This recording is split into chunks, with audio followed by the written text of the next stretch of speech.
नमस्कार। मैं डॉक्टर जया दहलवी, राज्य कुष्ठ अधिकारी। कुष्ठ जागरूकता अभियान जो कि 30 जनवरी से 13 फरवरी तक चलेगा के अवसर पर आपसे कुष्ठ के बारे में कुछ बातचीत करना चाहती हूँ।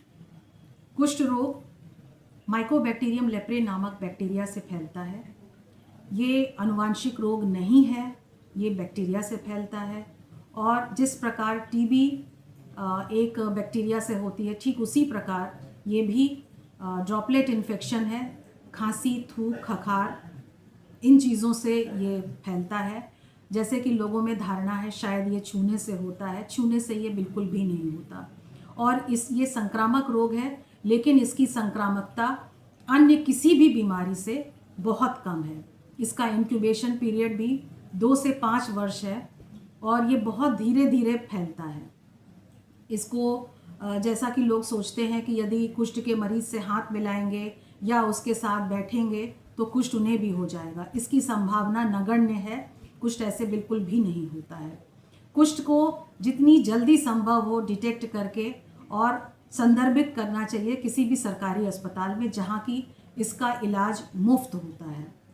तो अगर इसके इलाज में देरी की जाती है तब ये विकलांगता का रूप धर लेता है। अन्यथा 1 साल के ट्रीटमेंट के बाद कुष्ठ पूरी तरीके से 100% ठीक हो जाता है।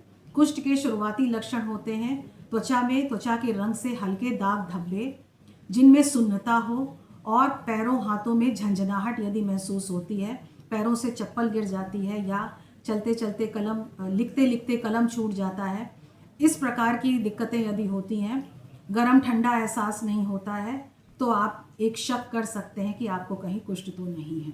ये लक्षण अन्य बीमारियों में भी होते हैं, परंतु यदि त्वचा पे हल्के दाग धब्बे हैं तो इसको इग्नोर बिल्कुल भी ना किया जाए और किसी भी सरकारी अस्पताल में एक बार दिखा ज़रूर लिया जाए। इलाज के 1 साल के बाद कुष्ठ पूरी तरह ठीक होता है।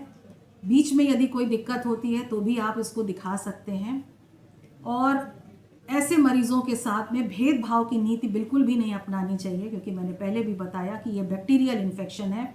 ये किसी पूर्व जन्म के पाप या किसी अन्य कारण से नहीं होता, ये सिर्फ और सिर्फ बैक्टीरिया की वजह से होता है। तो मेरा अनुरोध आप सभी से है कि यदि ऐसे लक्षण आपको दिखाई देते हैं किसी भी व्यक्ति में तो उसको ज़रूर दिखाएं। दूसरी चीज़ ये कि यदि किसी व्यक्ति में कुष्ठ की पुष्टि हो जाती है तो हम रिफैम्पिसिन नाम की दवा की एकल खुराक देते हैं उससे जुड़े हुए लोगों को, जिनसे उन लोगों में कुष्ठ की संभावना नगण्य हो जाए। मेरा अनुरोध एक बार पुनः कि आप कुष्ठ के प्रति जागरूकता फैलाएं, कुष्ठ के प्रति भेदभाव ना अपनाएं और सारे कुष्ठ रोगियों को मुख्य धारा से जोड़ने में उनकी सहायता करें। बहुत बहुत धन्यवाद।